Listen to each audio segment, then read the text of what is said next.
caught putting carcinogens in their drinks for years. Part of their recipe involves some chemical that is a carcinogen. If it ain't broke, don't fix it, man. I like it the way it is. A carcinogen is a cancer-causing chemical. Well, Now, how thrilled are you knowing how much Pepsi you drink? That Pepsi has knowingly been putting something that gives you cancer in their Pepsi. what doesn't give you cancer these days, Sebastian? Good point. Tomatoes and strawberries, I believe. Yeah, but half of that is tomatoes. So I don't, if tomatoes were the cure for cancer, Sebastian, I don't know if I could even. Let's hook me up to chemotherapy right now. Yeah, let's give that a shot. Let's try out this experimental drug. This is awful. This is very insensitive. Matthew, Matthew, I'm expressing my hatred for tomatoes, not my willingness to. Yes. This you don't even need to say it to mean it. It's who wants cancer and who would wish cancer upon anyone. I like Pepsi. That's really the point. To answer your question. So Matthew, how does their homemade, presumably artisanal soda taste in comparison to a Coke, a Pepsi, an RC Cola, if you will? Better than RC Cola. Not as good as a Pepsi, but better than the Royal Crown since 1903. This is a 50 cents soda machine drink outside of a grocery store. It's pretty good, though.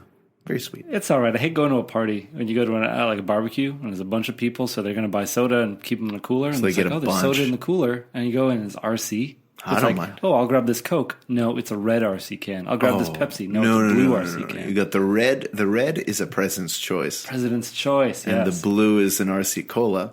And RC Cola is not it's not a grocery store brand. Royal Crown is its own brand since 1903, Matthew. The Royal Crown. Just the age of something doesn't make it good. Well, it's, if they've been around for over 100 years, they must be doing something right. I think they're just selling their drink at a much cheaper price. Because, I'll take it because it's 50 cents. Yeah, I guess that's why dollar stores are so incredibly successful. Yeah. So Matthew, how was their homemade soda? It was pretty good. They stuck an orange in there. Yeah. That help? Yeah. Didn't really taste orangey, okay. But it looked nice. Yeah. I'll tell you that. Tasted fine. There wasn't enough of it for me to just down it like I normally would. And I didn't think it'd be getting a refill. I guess there was a lot of ice in it. Yeah.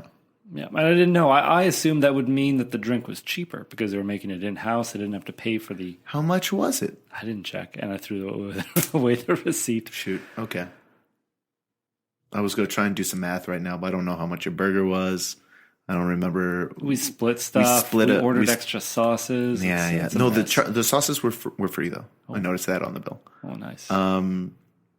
So we also split a side order of, it was called Ménage à Trois, which seems very ungodly.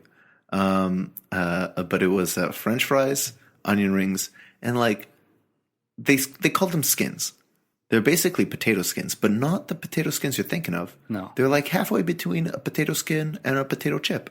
I got some home fries in there. Yeah, there were a couple. What were they doing in there? Just hanging out. They just got lost after brunch. Yeah. Where did the old brunch home fries go? They go with your potato skins. Yeah, just throw them in there. Yeah. So what did you think of those, Matthew? Before we get into the burgers. Well, I liked them. They were...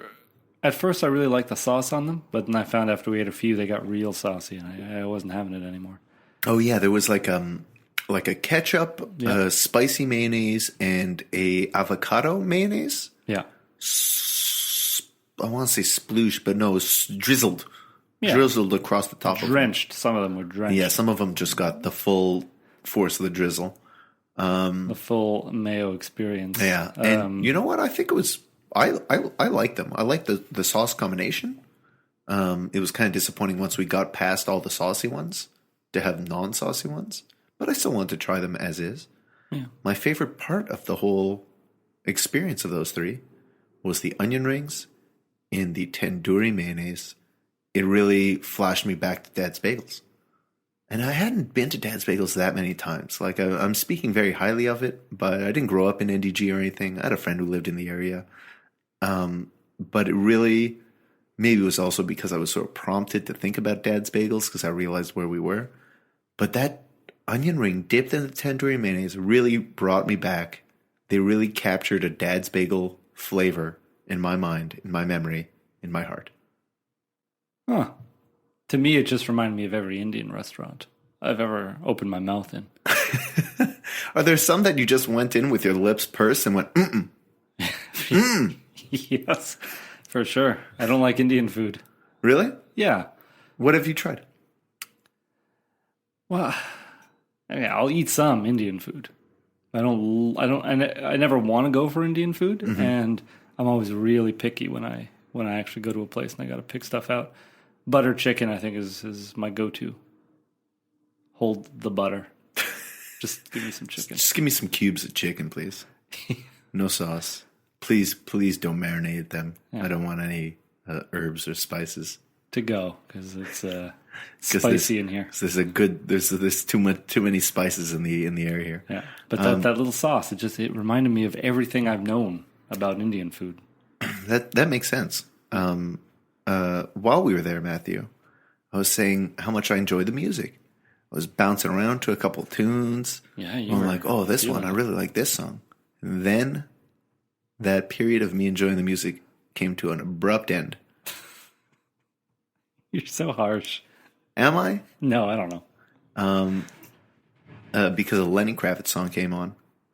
And already I don't like Lenny Kravitz. Sorry, Matthew, what were you going to say? I was going to say not even the Lenny Kravitz song. No. Just not, the Lenny Kravitz song. Not like American Woman or what's another big Fly Away? I Want to Fly Away. I Want to Get Away. Yeah, that's it. I want to get away. I want to fly away. Yeah, you know. Yeah. Doesn't warm your heart? Doesn't bring you back? No, it doesn't. Okay. Because I don't like Lenny Kravitz. I've never liked any Lenny Kravitz song I ever heard. There's one Lenny Kravitz live performance that I kind of liked a little, but it wasn't because of Lenny Kravitz. It was because Prince was on guitar. And it was just like, camera, just stop looking at Lenny Kravitz, go back to Prince, because he's killing it over there, making Lenny Kravitz look like a chump. What's Lenny Kravitz doing here? He's just singing basically because Prince is tearing it up. I don't like the fact that Lenny Kravitz seems to completely miss the point of American Woman, which is like probably his biggest hit. Where it was like, I felt like it was sold and put forward as like we're celebrating American women, when the whole point of the song is not so much about any particular American woman or anything. It's the fear of the American war machine and American culture invading Canada. And like Lenny Kravitz, you're American. You're missing the point, I think. I'm pretty sure. I saw the video. Doesn't seem like he gets it. I'm pretty sure there was a big American flag behind him. Yeah, probably. Not getting the point of the song and making a huge hit out of it. I mean, I guess good for the Guess Who or Bachman Turner Overdrive or whomever put that song out, but originally, because I'm sure they got some extra dividends. But Lenny Kravitz, I think he just might be a dummy. Well, maybe it was the American in Lenny Kravitz that was like, we gotta take this song back, make American Woman be about America and how great. It's weird because the exact same lyrics. It's like he's just too dumb to realize the lyrics he's singing. See, I always thought of him singing as like, American girls are trouble. Like, he wants them, but he also wants them to stay away. He's had his fill. Like maybe he's Lenny Kravitz. I always assumed it was Lenny Kravitz singing about his own experiences. Okay. He doesn't want American girls knocking at his door and such. Okay. I mean, but if you're going to be like very pro-American, he's tapped out. American women, isn't there the like Counting Crows? Didn't they do a song? American girls are better than yours. Yeah, but they sang it sad, like they sing most things. So yeah, well, yeah, that's. I mean, they could have like, I just won the lottery, and and gray is my favorite color. Like it's just Oh. But yeah, so I went on a bit of a diatribe against Lenny Kravitz while we were eating. Yeah, you were basically super angry, and you were. Go ahead. No, you go ahead. Well, it's like you were praising Macy Gray. Yeah, and then Macy Gray praising, came on. I was like, yeah, Whitney Houston came on. Now we're talking. That girl who didn't want to go to rehab, you were praising her at some point. Yeah, why have we said Amy Winehouse? Oh, there we go. Amy Winehouse. And just earlier, you were praising the works of Randy Newman. Yeah, that's right. Randy Newman is a legend. On top of having huge hits, he's been the voice of some of our childhood favorites with movies like Toy Story and others. He has done other movies, not just the Toy Story series. And he's won Grammys and Oscars. Didn't he do that LA song? What's that LA song? When I think of him, Sebastian, I think of the Toy Story song. Yeah. I think of joke songs. That aren't even by him. Like like that one on the Family Guy. Yeah. Okay. Or Short People.